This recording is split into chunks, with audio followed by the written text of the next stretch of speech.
everyone, my name is Gary Mortensen. I'm a card-carrying member of the Austin Friends of Traditional Music. And if you don't know who that is, we're an organization here in Austin, Texas that has been supporting traditional music in Austin since 1974. We put on concerts, workshops, lessons. And in October, normally we put on a great festival, an absolutely great festival, but in 2020, of course, it didn't happen like so many other events that had to be canceled. I just want to let you know that we aren't exactly sure what form it will take, but we will have a musical camp out event in October at Camp Ben on the 15th through 17th, I believe. So save that date, it's going to be fun, and I bet if you did make an appearance at that event, you would probably see the gentleman seated to my left, Mr. Bernard Mollberg. Bernard, how are you doing today? Pretty well, Gary. Thank you for inviting me to come have a chat with you. Oh, our pleasure. We are in Bernard's home in Blanco County, where he does all kinds of musical things.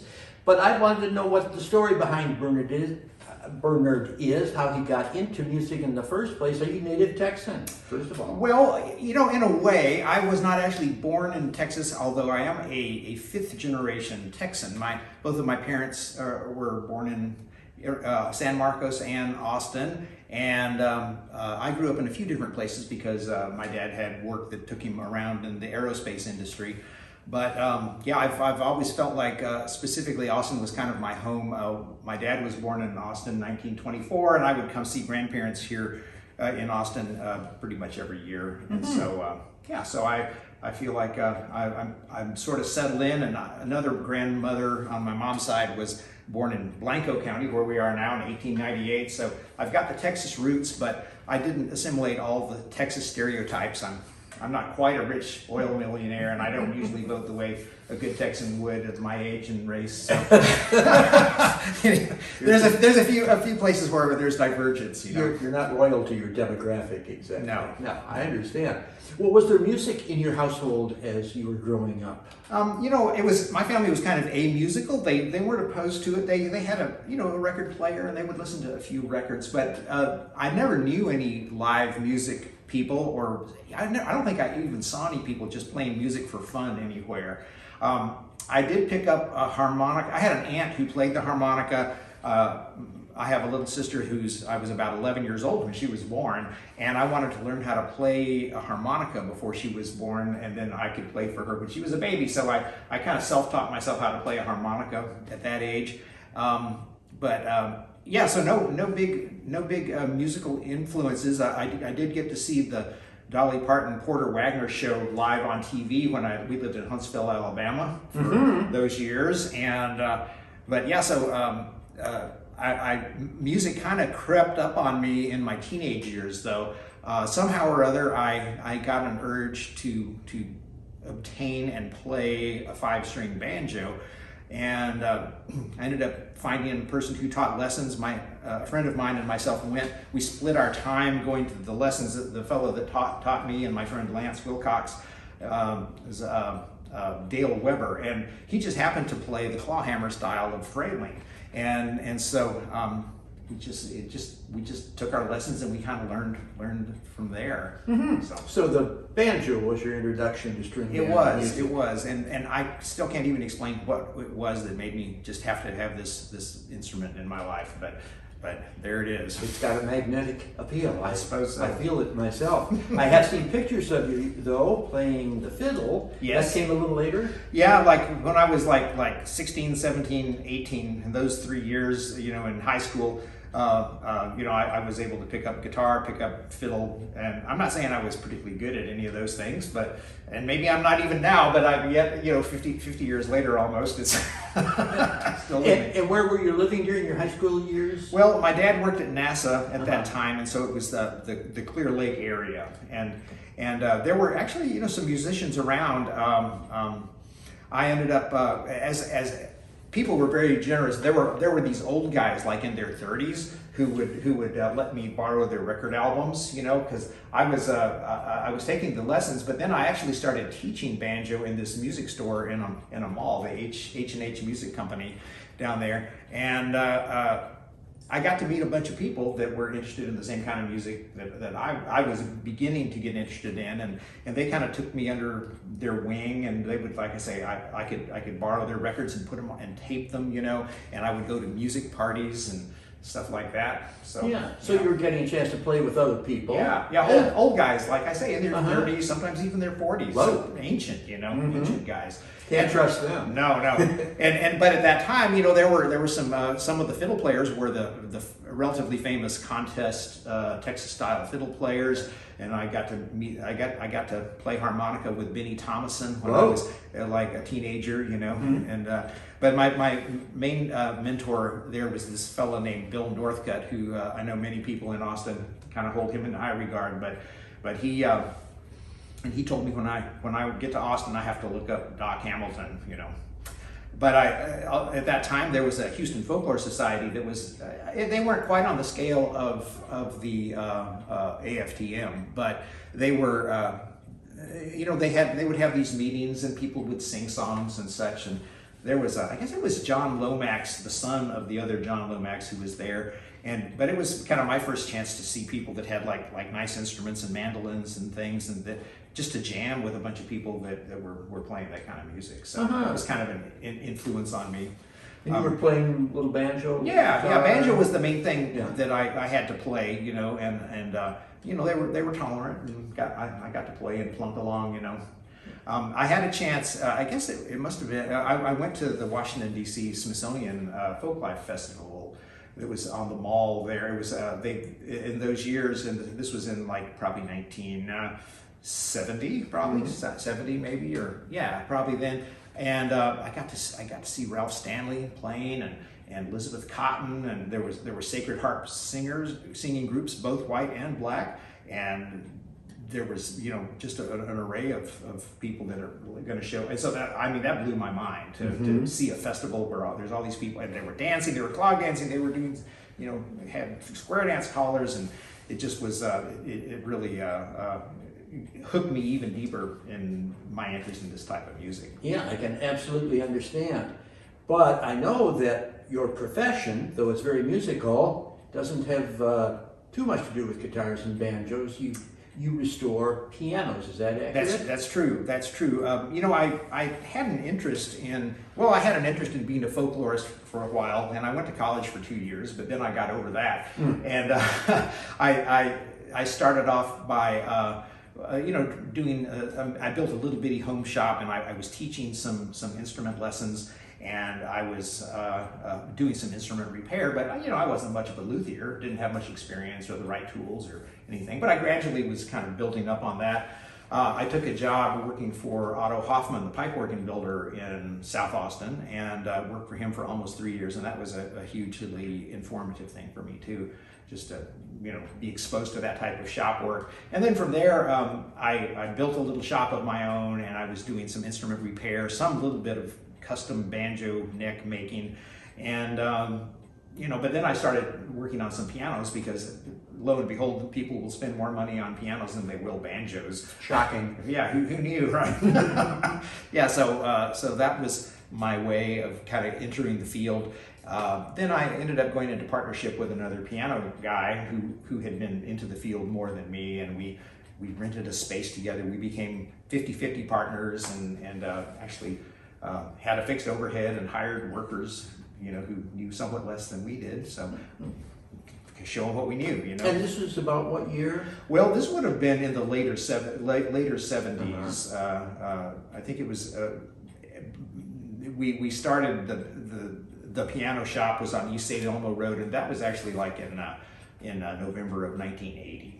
Yeah, and so I've been basically a proprietor in the field of restoring pianos for all those years ever since. Well, you showed me your shop and the exquisite instruments that you've finished and are in progress, and they're quite magnificent. And even though I don't play the piano by any means, easy to admire the work that goes into these. And you've had a staff of a few people working with you? Yeah, I've typically had at least a couple of people that would work with me, sometimes as many as 6 or even 7, which was way too many people. But but yeah, so over the years though, you know, I've been really fortunate to be able to earn a living doing that type of work. I have some personality flaws that make me not qualify for institutional employment, and so it worked out really great for me. Yeah. And you were working on pianos then in the later 70s and thereafter. Did you know about the Austin Friends of Traditional Music when it started to? Well, yes. Well, there wasn't one, right. but there were some folks that are still connected with the AFTM who I met and got to be friends with and would be playing music with informally, and we would have parties and little kind of connections like that. And some of us were even playing for spare change down on the drag in front of the university in those years, and so. So we I was one of the 4 or 5 people present when we decided we needed to make a thing like the AFTM, and I think I remember that we all put in $10 to. I never got my $10 back. Is the only thing. I mean, I have to talk to the treasurer about that, but. But anyway, yeah, that was kind of the beginning of it, and I think the community was kind of ripe to have kind of an organized thing, and AFTM, of course, went on, as you young people have probably read in the ancient dusty history books, that it was kind of a way that people could make connections with other musicians, and we would bring other folks that played a big variety of traditional music styles into the community, and have programs where people could hear them talk and hear them play and sing and all that. And currently you've been involved with every string band festival in memory in your own special way. It's true. You know, I guess, like Jeannie DeFries and Tim and Angie Wooten, they told me they wanted to, have this festival at Camp Ben McCall, and I said, what's wrong with these people? Aren't their lives complicated enough? But I kind of was skeptical, and so I went, and I think we actually were asked to play a set with a little string band that I had called Holder Newt for a brief while, and but then I, after that, you might have seen me down there. My one and only AFTM volunteer gig is running the little sound for the mini set stage, which is I look forward to. I've gotten to meet so many interesting people that I would have never met, and it's just I'm just barely within the skill level needed to do that with my little Bose setup. So well, you're modest, Bernard, but the sound is always great, and that's such a little highlight of the festival. It's in between when the main stage acts are changing over. There's this mini sets, and Bernard does sound with his own sound system, and it sounds great. Draws a nice big crowd always, and.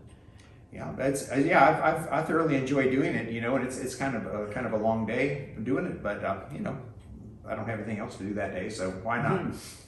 And I think you told me that you are yourself not a pianist. Is that right? It's true, and I mean, I probably could learn, because I play everything by ear, and maybe when I'm not rebuilding pianos, which is coming right up for me, I might actually learn to play them. I've got an upright piano that I'm fixing up that will be living in my house.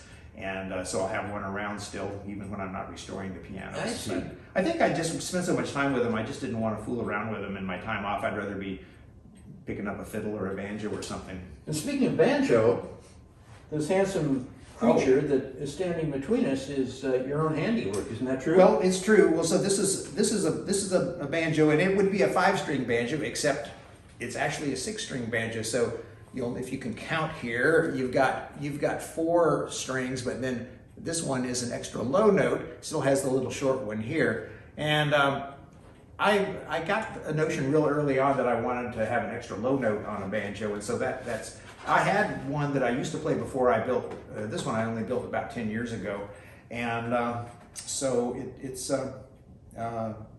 been something that I've really enjoyed, and I don't see myself as building banjos in the future, really. Probably if you wanted to build banjos, you need to be an intelligent and capable guy like Tom Ellis, where you could have CNC machines to do a lot of the stuff, and maybe you'd have some money left over. But so I don't think I'm going to do that. How many have you built at this point? Oh, well, really not more than about 4 or 5 or 6. It just depends on how you look at it, So it's really not a big enterprise. And of course, I kind of had the idea that I'd like to explore building an instrument and have it as a source of income or a profession. But I decided really there's more money in rebuilding pianos, and that's sad because there's not that much money in rebuilding pianos. Just to be totally honest with the folks watching this, but anyway, it's satisfying to make a thing, help bring into being a thing that can help other people play music, that could take care of almost any kind of an instrument, and because I mean, an instrument means it's a gateway or a path for somebody to do something that they want to do with music, and that could even be just like a little 4-year-old who's being forced to learn how to play lessons, or then there's other folks that they would just love to pick up something that you can make music with, like I've always really liked jaw harps, because how hard is it? You got one moving part, and so musical instruments have been in our planet ever since there have been humans, whether it's percussion instruments or the free reed. Right. Could I tempt you into giving us a demonstration? This is a really low pitched one, so I'll play a little bit of it. Oh, hit my teeth there.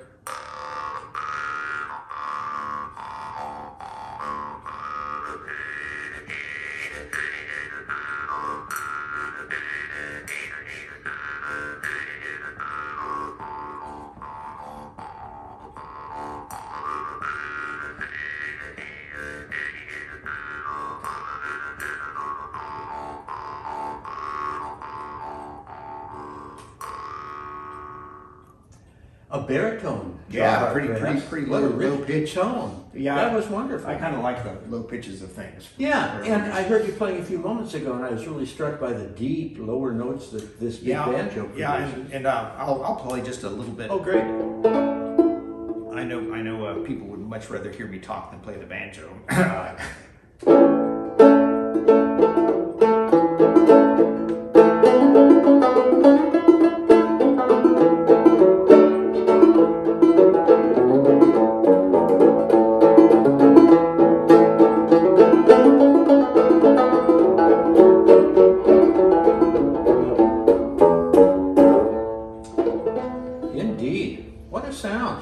Is it a calfskin head or a? Well, I put kind of this little faux finish on it to make it look a little bit more like an old thing, but it's one of these. I can't think of the name of it right now, but it's like a mylar head, and it's kind of thicker, so it's the head that most clawhammer banjo players would take, because you're looking for accentuating the lower tones. So, but it sounds quite wonderful. Thank It's you. been a great pleasure talking to you, Bernard. I bet we'll see you in October. Yes, I hope to be there. Before. Mm-hmm. I don't know if AFTM will be sponsoring any events between then and now, but we're really planning on doing something in October. It won't be a full-fledged festival, yes, but it'll be camping-based. There'll be tons of jamming. A great time will be had for sure. Hey, thanks everyone for watching. My name's Gary Mortensen. This has been a production of the Austin Friends of Traditional Music. Remember to save that weekend, October. Thank you. October 15 through 17. Well, thanks for having me over, Gary. Whoops. That's okay. I may have cut you off. That's fine. Now, did it work? Yeah. the